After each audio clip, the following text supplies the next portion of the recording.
currency 6509. So the weakness clearly continues. Manisha is here with more details, and Manisha, clearly no respite.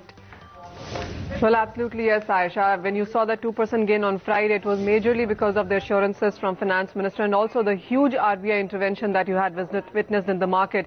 Yesterday's 2% decline, there was no RBI into the markets, and that's the reason you have seen more aggressive sales coming in for the currency. 1% plus kind of decline is what you have seen on the opening trades itself.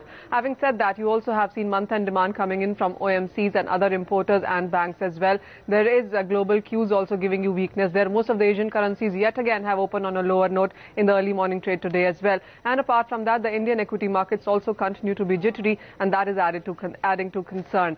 Also, apart from that, the first quarter GDP numbers on Friday is something that the markets are watching out for at this point in time. The food security bill having been passed also means more pressure coming in into the government and subsidies as well, and that in turn also is weighing onto the prices. Most of the rating agencies have raised concerns on India economy growth, all of that also weighing onto the prices. It's only going to be in the next quarter that you might see some respite coming in for the currency. For the very near term, a breach of 65.5 can take the currency yet back again to those 67, 68 kind of levels that most of the big banks and broking houses have been talking about.